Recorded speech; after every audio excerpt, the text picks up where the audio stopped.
ओम शांति। कैसा लग रहा है मधुबन आपको? आनंद आया आते ही? थकान मिट गई? जन्म जन्म की या ट्रेन की? जन्म जन्म की थकान मिट जाती है इन स्थानों पे आके। बहुत भाग्यवानों को इस पावन भूमि पर रहने का मौका मिलता है। बाबा की मुरली की कुछ बातें याद दिला दूं। आज सेवा के बारे में थी। घरों में माताएं कहती हैं परिवार वाले सुनते नहीं। क्या उत्तर दिया? वाह, पक्का कर लिया, बहुत होशियार हैं। भाइयों ने किया पक्का? योग की कमी है, योग बढ़ाओ तो सब सुनेंगे। पवित्रता की कमी होने से सेवाओं का उमंग नहीं आता। परसों मुरली में था तुम्हारी सबसे महान धारणा है पवित्रता।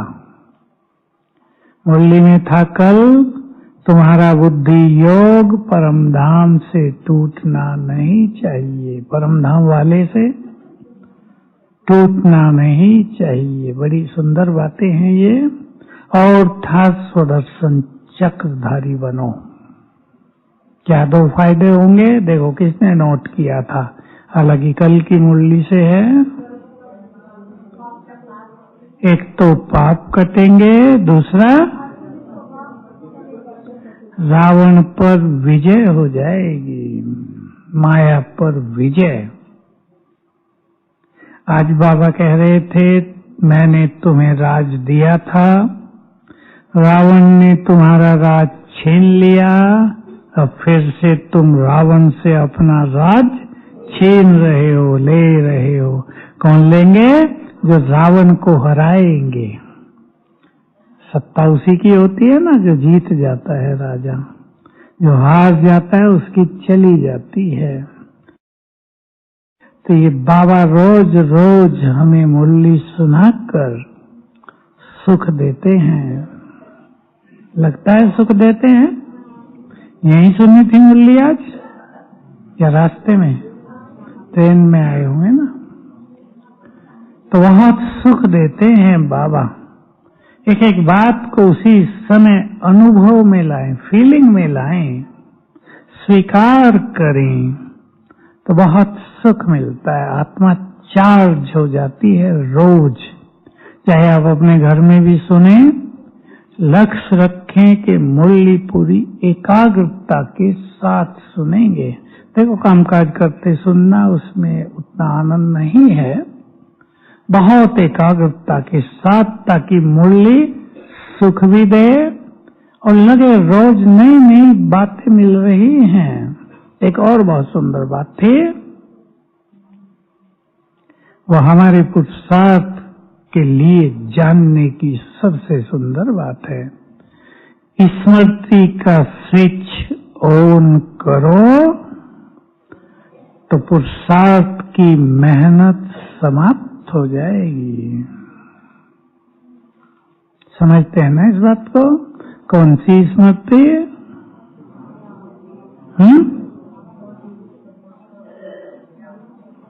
लोग ये सुन के सोचते हैं बाबा को याद करना, इसको स्मृति कहते हैं। कहेंगे तो उसको भी, पर ये स्मृति दूसरी है। सोचेंगे भी, थोड़ा चिंतन करेंगे और उत्तर देंगे सभी।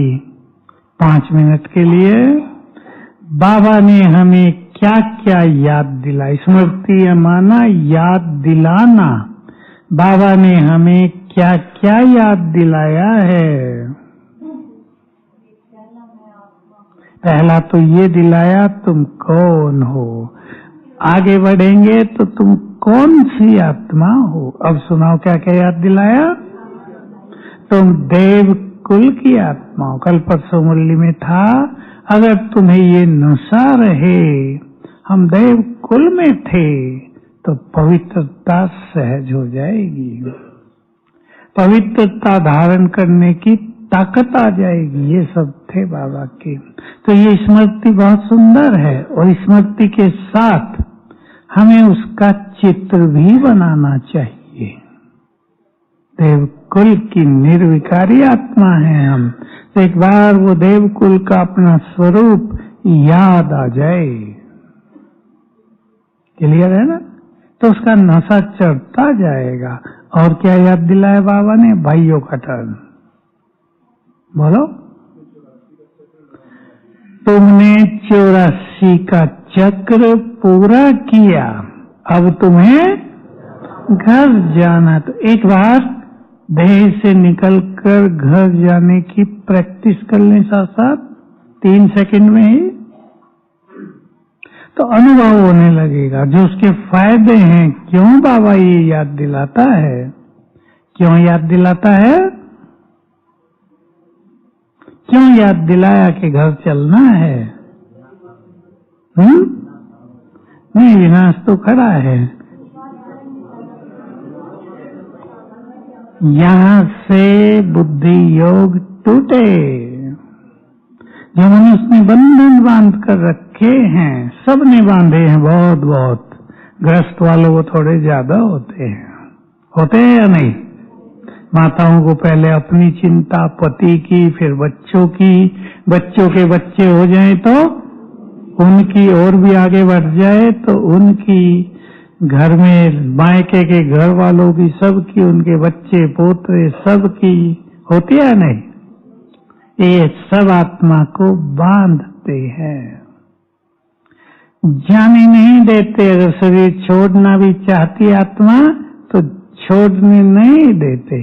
कईयों के साथ हुआ है, बच्चा यहाँ रहता है, बाप बीमार है बहुत समय से, याद कर रहा है, जैसे ही वो भाई यहाँ से गया पर देखते आत्मा गई ऊपर, अटकी रहती है। मोह ममत्व तो हमें जाने नहीं देता, और विनाश काल में यदि जाने नहीं देगा मोह ममत्व तो काफी कष्ट होगा, क्योंकि वो परिस्थिति ऐसी होंगी अति कष्टदायी। और क्या याद दिलाया? फिर से भाई बताएंगे। भाई इन्हें बोलने दो, कौन हूं मैं? बोलो, यही बोलो जो हीरो एक्टर हूं। ये बहुत बड़ी चीज है। हीरो एक्टर का अर्थ होता है कि जितने भी हमने जन्म लिए हैं उसमें हम, मैं सिंपल भाषा बोल दो, बड़े आदमी रहे, नामी ग्रामी आदमी रहे, हीरो एक्टर। हमने तो फिल्म देखी नहीं, आप सबने देखी होंगी। तो हीरो एक्टर किसे कहते हैं? विशेष पाठधारी होते हैं ना वो। तो हम भी विशेष विशेष व्यक्ति रहे हैं। भारत के इतिहास को अगर आप ध्यान दें, पढ़ा तो नहीं होगा वो तो ने, भारत का इतिहास ऐसा है कि समय पर एक एक व्यक्ति ने, जो विदेशी भारत में आ गए थे, उनको भगाया थोड़ी थोड़ी सेनाओं के साथ। वो हीरो एक्टर हैं। समय पर बहुतों ने, वो हम सब में से ही हैं, हिंदू धर्म की रक्षा की। ये बहुत बड़े पार्ट हैं हमारे ड्रामा में। हम जन कल्प कल्प के विजयी रतन हैं। क्यों याद दिलाता है ये? नशा तो चढ़ जाए, पर नशे से क्या फायदा हो बताओ? जब कल्प कल्प हमने माया को जीता है तो अब भी जीत हमारी होगी। इस नशे से, अगर ये नशा हो जाए तो इस नशे से माया को जीतने की जो शक्तियां हमारे अंदर हैं वो जागृत हो जाती हैं। ज्ञान भी जागृत रहता है, भूले नहीं रहते उसको। अब इधर से बताएंगे क्या याद दिलाया? खत्म नहीं हुआ, अभी बहुत है। तुमसे तो प्रधान आत्मा थी। और क्या याद दिलाया? अब पीछे वाले बता सकते हैं। तुम वही हो जिनकी मंदिरों में पूजा हो रही है। बहुत बड़ी स्मृति है ये। स्वमान की कुछ स्मृतियां सुनाओ। तुम इस सृष्टि की महान आत्मा हो।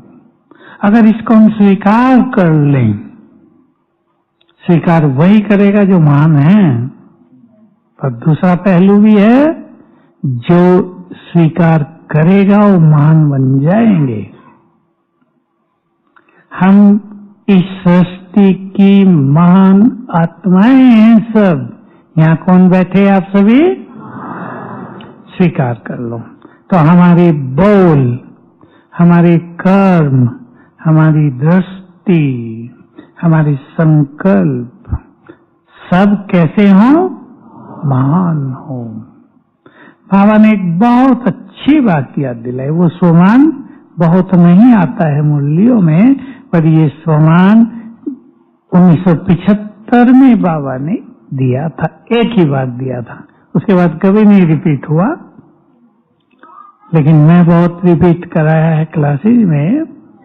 तुम जहान के नूर हो। और बाबा ने इसका विस्तार किया कि जैसे आंखों में यदि नूर न हो, नूर माना लाइट, तो क्या होगा? संसार उसके लिए है ही नहीं, वो व्यक्ति ब्लाइंड है।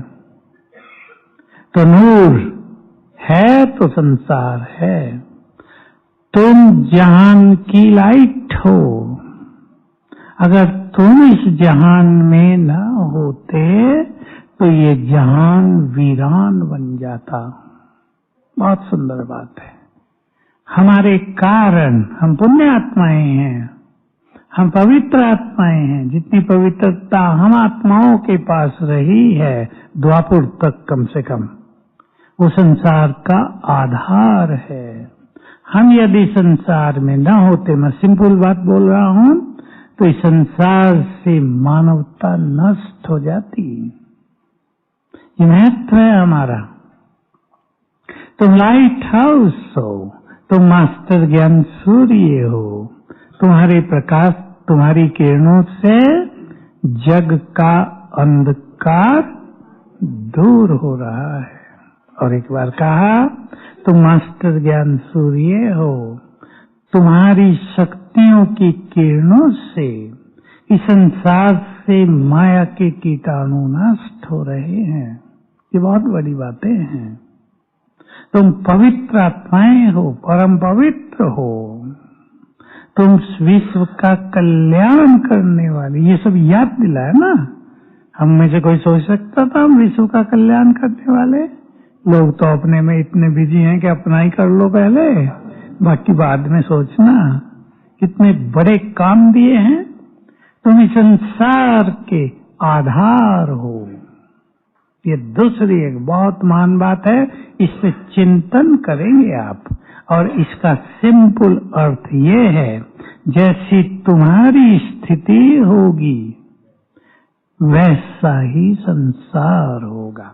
बाबा के शब्द ये थे, जैसी तुम्हारी स्थिति वैसी सृष्टि की स्थिति। सृष्टि का हालचाल, सृष्टि की अवस्था वैसी होगी। समझ रहे हैं ना हम कौन है? गृहस्थी माताएं, 4 बच्चों को पालने वाली। बोलो ना, उत्तर नहीं दे रही माताएं। पूर्वज हो। कितनी बड़ी चीजें कही। और बाबा का एक बहुत सुंदर महावाक्य है पूर्वज के बारे में।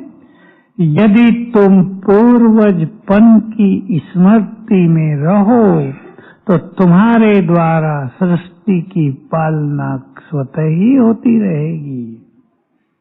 ये याद दिलाया। आप ये याद करें तो पुरुषार्थ की मेहनत समाप्त हो जाए। लिख लेना इन स्मृतियों को कहीं अपने पास। आपको बहुत सारी याद आएंगी। मुरलियों में रोज बाबा स्मृतियां ही तो दिलाते हैं। तुम क्या थे, कैसे नीचे उतरे हो, क्या हो गया, कभी सोचा था क्या कि इस तरह भगवान हमें मिलेंगे? लोगों को पता ही नहीं कि छोटी छोटी माताएं इन्हें भगवान मिले हैं।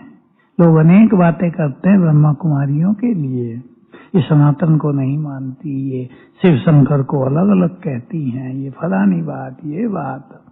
उन्हें पता नहीं कि इनको ज्ञान देने वाला स्वयं भगवान ज्ञान का सागर है।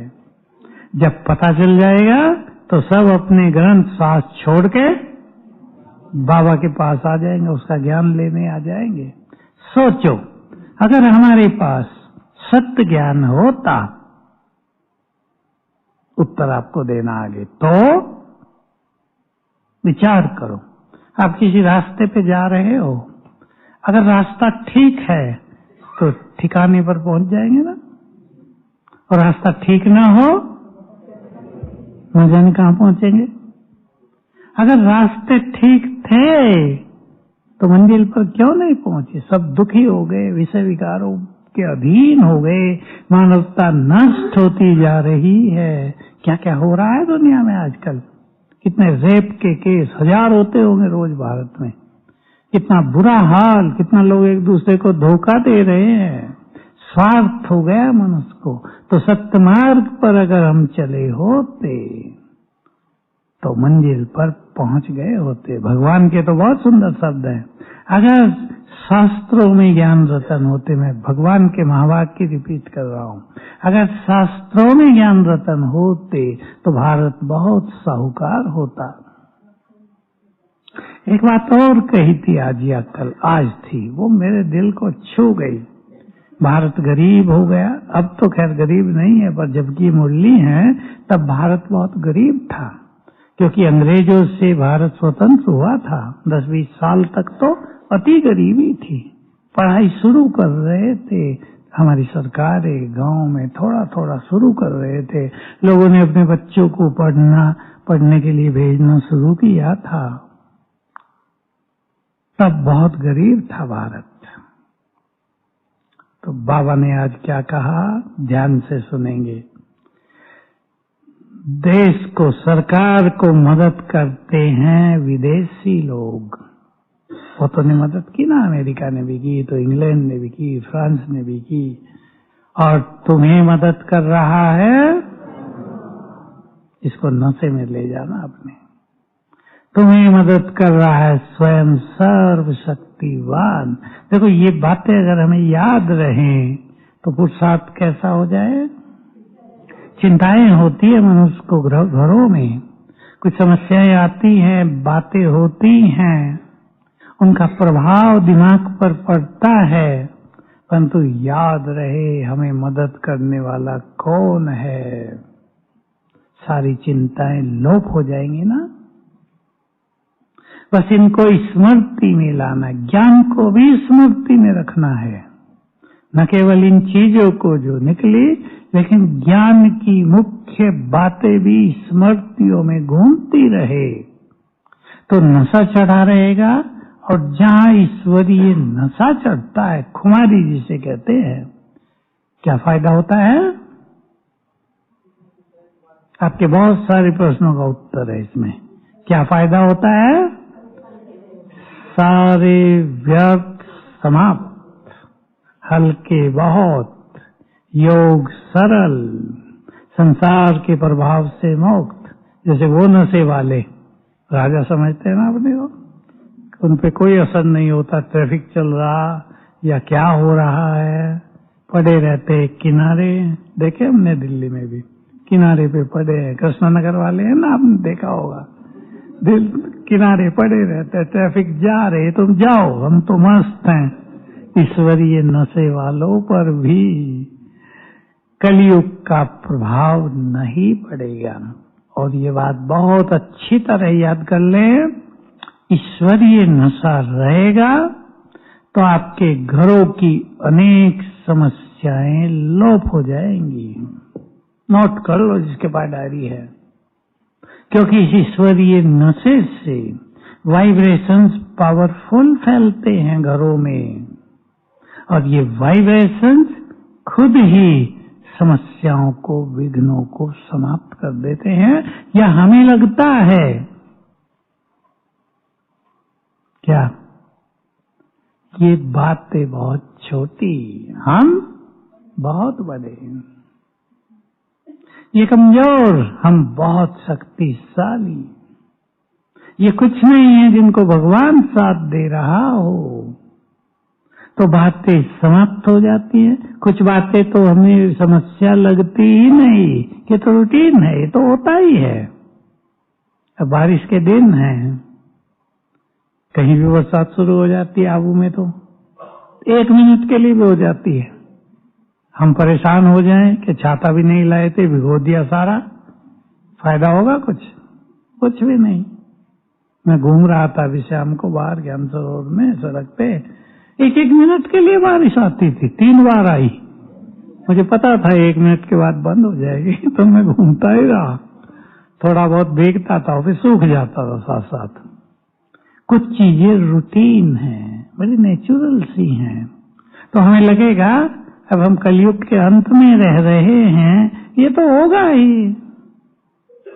भाई लोग ऑफिसों में काम करते हैं, कैसे कैसे लोग होते हैं आपके साथ, पता है ना सबको। कोई कैसा, कोई कैसा, कोई क्रिमिनल पूरा। बहनों को भी काम करना पड़ता है उनके बीच में। बहनें सुनाती हैं कैसे गंदे लोगों के बीच में हमें रहना पड़ता है। लेकिन अगर ये नशा रहे, मैं पवित्रता की देवी हूं, तो वो आपके चरणों में झुकेंगे, रोज जाते ही उठ के नमस्ते करेंगे, देवी आ गई। करके देखो, जिनके ऑफिसों में समस्या हो, ऑफिसों में काम करती है बहुत बहनें माताएं, करके देखना।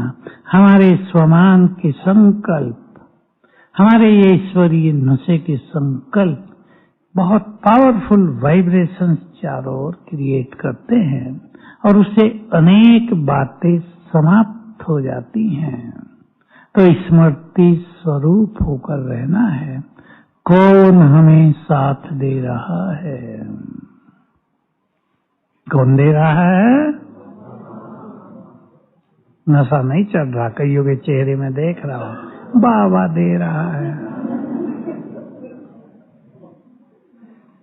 मुझे एक बात बहुत प्रिय लगी, हालांकि मैं तो उसको जानता था पहले ही, दिखाया वहां महाभारत में, जब श्री कृष्ण शांति दूत बनकर जाते हैं कौरवों की सभा में शांति प्रस्ताव लेकर, तो दुर्योधन ने उसको अरेस्ट करने के ऑर्डर दे दिए। तो उन्होंने अपना विराट रूप दिखाया और दुर्योधन को दिखा दिया विनाश कैसे हो रहा है। उससे पहले दिखाया मेरी शक्ति देखो। धरती का गोला सामने आया, उसने उस पर दृष्टि डाली और धरती चूर चूर खंड खंड होके बिखर गई। मुझे पता था कि बाबा अपने बच्चों के सामने अपना वो जो विशाल स्वरूप है उसको इतना दिखाता नहीं है। पर सुनो आप, 24 जून की मुरली, मैं उसको बहुत रिपीट कर चुका हूँ, वो रोज रिपीट करने वाली चीज है। मामा से मिलने बाबा आए थे संदेशी के तन में। किसने सुना था? जो 24 को गए होंगे उन्होंने जरूर सुना होगा। ये दूसरी बात है कि आप भूल गए होंगे। मामा से बाबा ने कहा, शिव बाबा बोल रहे थे, सर्वशक्तिवान बच्ची तुमसे कौन मिलने आया है? यदि तुम मुझे जान लोगी तो अपने को भी जान जाओगी। मामा को उसकी पहचान दे रहे थे बाबा, रोज रोज उसको स्मृति दिला रहे थे ताकि वो अपने जगदम्बा स्वरूप में आ जाए, अपने महान सरस्वती रूप में स्थित हो जाए। तो कहा, बेटी मेरा जलवा देखना चाहती हो? बोलो किसको याद आया? आया? अगर मैं चाहूं तो 1 सेकंड में इस सृष्टि को समाप्त कर दूं, लेकिन मैं ऐसा नहीं करता, क्योंकि आगे का ड्रामा भी तो बना हुआ है ना, मैं उसे कैसे खत्म कर दूं बीच में? तो कौन हमें साथ दे रहा है? जिसके संकल्पों में इतनी ताकत है, अगर वो संकल्प कर दे तो सातों सागर भाप बन के उठ जाएं। वो हमें साथ दे रहा है, वो कोई मनुष्य नहीं है। और जिनको वो साथ दे रहा है वो भी कितने महान होंगे, ये भी स्मृति में रखना है। वो भी साधारण नहीं है। जिनको भगवान पढ़ाकर तैयार कर रहा हो, जिन्हें वो अपनी शक्तियां देकर पावरफुल बना रहा हो, वो भी छोटे मोटे नहीं हैं। इस सृष्टि की ब्यूटी हैं। समझते हैं ना सभी ब्यूटी शब्द?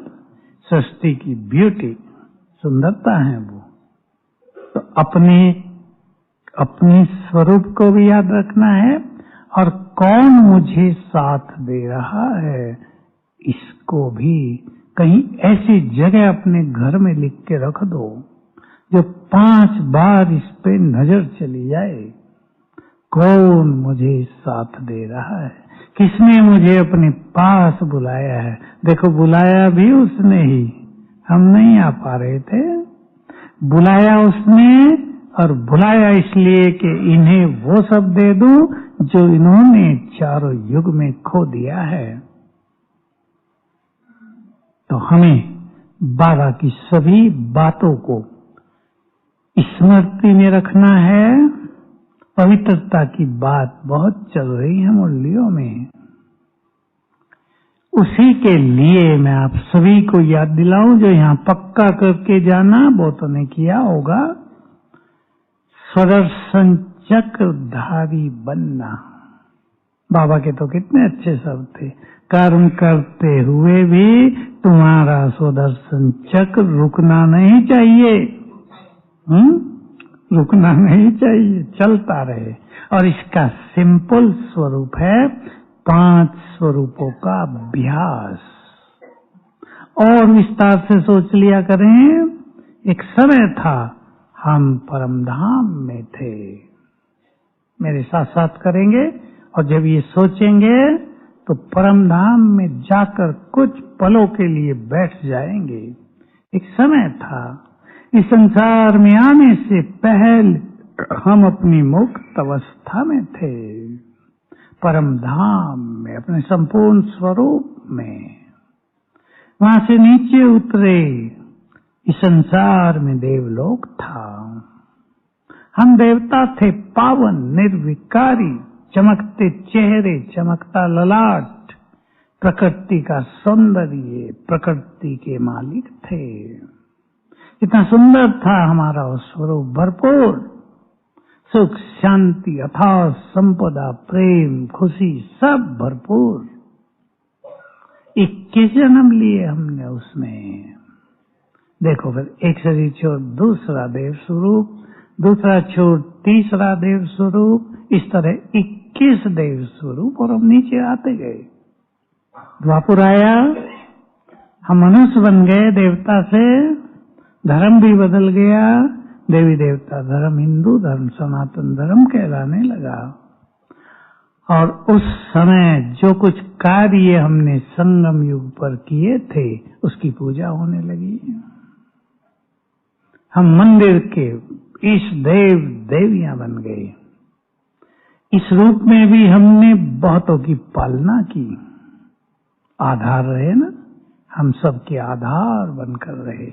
किसी को भी समस्याएं आए तो हमारी जड़ मूर्तियों के पास ही आते थे।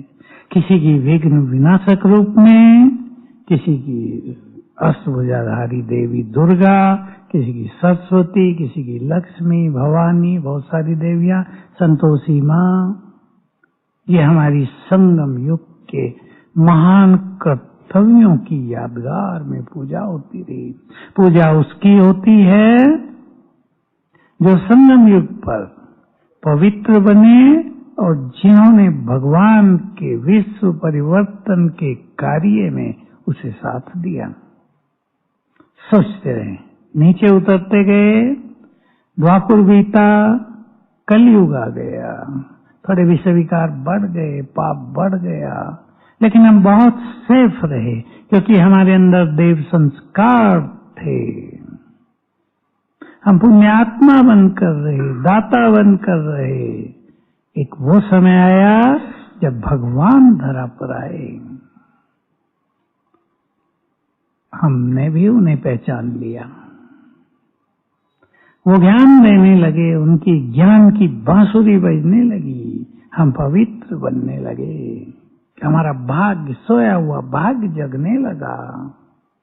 हम उसके बहुत समीप आ गए, उसकी शक्तियां मिलने लगी और हम फिर बन गए फरिश्ते और चले संसार से वापिस।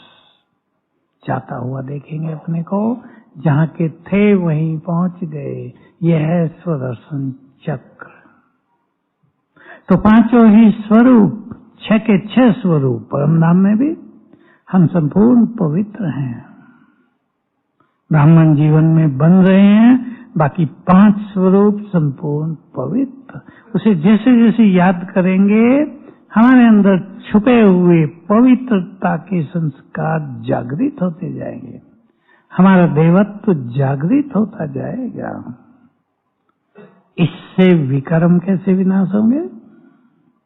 पवित्रता तो बहुत बढ़ेगी, रावण पे तो विजय होगी, पर विकर्म विनाश भी होंगे। ये बहुतों का प्रश्न रहता है कि क्या पावरफुल योग के अलावा भी विकर्म विनाश करने की कोई विधि है? वो ये है, देखो एक छोटी सी चीज आप सबको ख्याल में रहे। मान लो आपके पास एक बड़ा बर्तन है जिसमें गंदा पानी भरा है, उसमें साफ पानी भरना है। तो 2 तरीके हैं, या तो उसको उड़ेल दो साफ करके नया पानी शुरू कर दो, टोटी खोल दो, या अगर मान लो आप में ताकत नहीं है उसको उड़ेलने की, उड़ेलना है थोड़ा दूर जाकर, आप ऐसा नहीं कर सकते, तो दूसरा तरीका है पानी की टेप खोल दो, धीरे धीरे गंदा पानी बाहर, एक समय आएगा स्वच्छ पानी से टब भर जाएगा। तो जब हम बीज रूप में स्थित होते हैं, जिसको शास्त्रों में निर्बीज समाधि कहा है महर्षि पतंजलि ने, निसंकल्प समाधि का है, वो हमारा बीज रूप योग की स्थिति है। जब हम उसमें स्थित होते हैं तो तेजी से विकर्म विनाश होते हैं। जैसे हमने गंदा पानी निकाल दिया, ताजा भरने लगे। और जो स्वदर्शन चक्र, स्वमान, इन सब से है धीरे धीरे विकर्म विनाश होंगे, और ये सब योग का बेस भी बन जाएगा, आधार। जिसके पास ये सब होगा वो सहज योगी भी बन जाएंगे। और जब स्वदर्शन चक्र से माया नष्ट होने लगेगी तो पावरफुल योग तो आप ही हो जाएगा। तो विकर्म विनाश तेजी से भी होने लगेंगे। तो सभी यहाँ आए हैं, बहुत अच्छा अनुभव करके जाएंगे।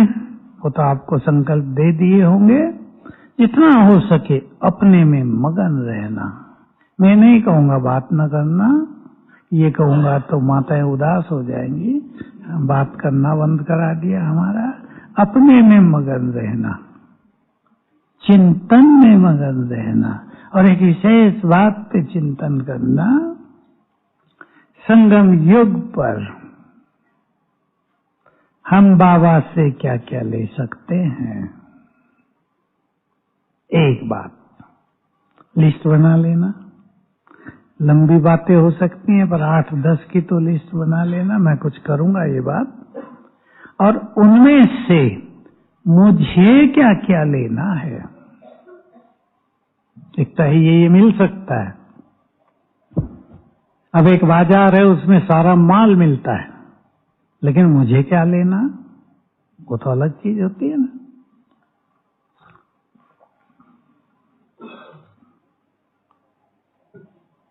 क्या क्या मिल सकता है बाबा से?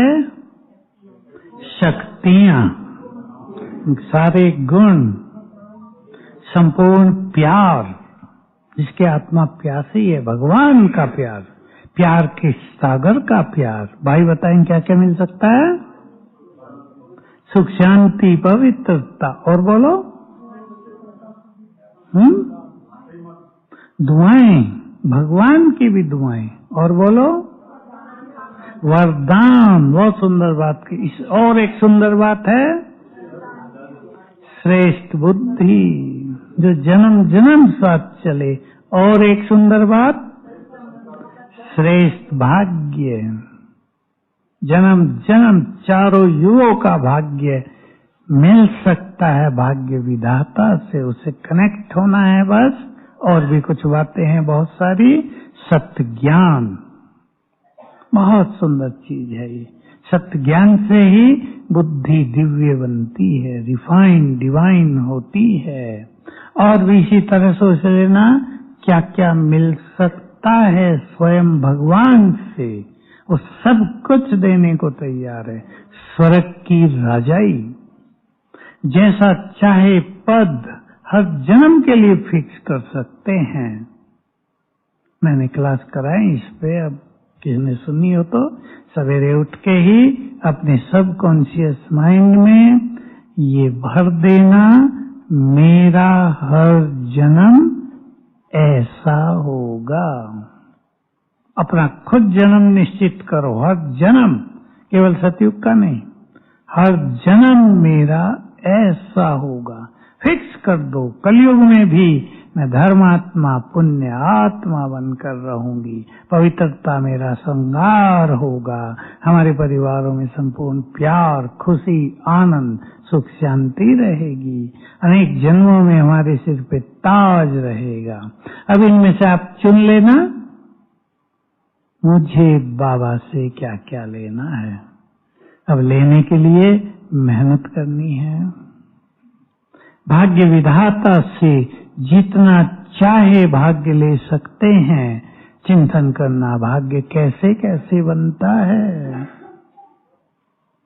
सेवाओं से बनता है। हर जन्म में हम धनवान रहें कलयुग के अंत तक, किसी भी जन्म में धन की कमी न पड़े। क्या करना पड़ेगा? ज्ञान धन दान, ज्ञान धन से स्वयं को भरपूर, स्थूल धन से भी सेवाओं में मदद, तन भी लगाना है सेवाओं में, मन भी बाबा की ओर लग जाए पूरा पूरा, मन बटा हुआ न हो। ये बहुत बड़ा सब्जेक्ट है। बटा हुआ है मनुष्य का मन, जहां तहां वो एक तरफ होता चले। इसमें समय लगेगा थोड़ा सा, पर हमें लक्ष्य बनाना है एक तरफ मन लगा रहे। तो एक तरफ हमारा मन रहेगा, एक से तार जुड़ी रहेगी, संगठनों में भी एकता रहेगी, टकराव जो थोड़ा बहुत परिवारों में भी होता है वो नहीं रहेगा। सभी बहुत अच्छा चिंतन करना, बाबा से मुझे ये लेना है। बुद्धि ऐसी लेनी है, उत्तर दो, भाई लोग देंगे उत्तर। नहीं, ऐसी बुद्धि दिव्य भी किसी भी जन्म में ये कहना और सोचना न पड़े कि यार बुद्धि बहुत कम है, दूसरे भी न कहें इसका तो बुद्धि ही नहीं है। हर जन्म में हम बुद्धिमान हैं, हम भी समझें और दूसरे भी ऐसा ही समझते हों। ऐसी बुद्धि ले लेनी है। माताएं कहती है ना बच्चों को, हे भगवान इन्हें अच्छी बुद्धि दो। अब वो बुद्धि दे रहा है, लेना हमारा काम है। पवित्रता को इतना धारण कर लेना है कि जन्म जन्म हम चरित्रवान रहें। धर्म की शक्ति को इतना अपने में धारण कर लेना है। धर्म को लोग मंदिरों में जाना ही मान लेते हैं, चाहे दिखावे के लिए जा रहे हों। आज भी बाबा की मुरली में था, धर्म में शक्ति है, रिलीजन इज माइट। भक्ति के लिए भी कहा गया है, भक्ति में शक्ति है। लेकिन किसकी भक्ति में? सोच लो, किसकी भक्ति में? जो सच्चे मन से करे, जो पवित्रता के साथ करे, मांगने के लिए नहीं, कुछ इच्छा पूर्ण करने के लिए ही नहीं, वो भी करनी होती है, लेकिन हमारी भावना सच्चे दिल से हो। जैसे कई भक्तों का गायन है, अपने इष्ट में जैसे मगन ही हो गए, बहुत बड़ी शक्तियां रही उनके पास। शिवाजी महाराज के गुरु थे, मुझे नाम भूल जाता उनका, समर्थ थे ही, एक और थे जिनके पास हुआ, तुकाराम जिनके अभंग है ना दोहे, तो बहुत शक्ति थी उनमें। 5 मिनट है सुना देता हूँ। शिवाजी उनके सत्संग में गए हुए थे। मुगल सेना को पता चल गया कि शिवाजी तो सत्संग में बैठा है, 2-4 सैनिक हैं उसके साथ। 2000 सैनिक को लेके सेनापति ने घेर लिया सारा, और 2 को भेजा कि अंदर जाके देखो शिवाजी बैठा है, कहीं अफवाह तो नहीं। उन्होंने देखा, वहां तो कोई शिवाजी नहीं था। कहा तुम झूठ बोल रहे हो, तुम देख के नहीं। दूसरों को भेजा, महाराज यहाँ कोई शिवाजी नहीं है। थोड़ी देर के बाद क्या हुआ, उसी जगह से शिवाजी घोड़े पर सवार होकर निकला और घोड़ा दौड़ा दिया। पीछे पीछे सेना दौड़ने लगी। शिवाजी का घोड़ा इतना तेज दौड़ रहा था, सेना को टाटा भी करता था, आ जाओ, और वो उसको पकड़ ही नहीं पाते थे। शिवाजी वहीं बैठा है। जब 1 घंटा हो गया, अब तुकाराम जी ने कहा जाओ, कोई डर नहीं है। वो उधर भाग रहे सारी 2000 सेना, ये चुपचाप 2-4 सैनिकों के साथ चला गया। ये शक्ति थी, लेकिन क्यों शक्ति थी उनमें? मैं देख क्या उसका मंदिर बना हुआ है। दोनों पति पत्नी पवित्र रहकर भक्ति करते थे, मस्त मगन। पवित्रता अगर भक्ति के साथ जुड़ जाए तो भक्ति में बहुत शक्ति आ जाती है। इसको धर्म की शक्ति कहते हैं। और धर्म की शक्ति अर्थात धारणाओं की शक्ति। ठीक है भाई, ठीक है, आ गया सिग्नल। धारणाओं की शक्ति, जो धारणाएं, अच्छा किसी का बज रहा, जो धारणाएं बाबा हमें बताते हैं, वो यदि हमारे जीवन में आ जाती हैं तो भी हम बहुत शक्तिशाली बन जाते हैं, हम बाबा के समीप भी पहुंच जाते हैं। तो बहुत सुख भरा अनुभव करना यहाँ। कल हम फिर मिलेंगे आपसे सवेरे। ओम शांति।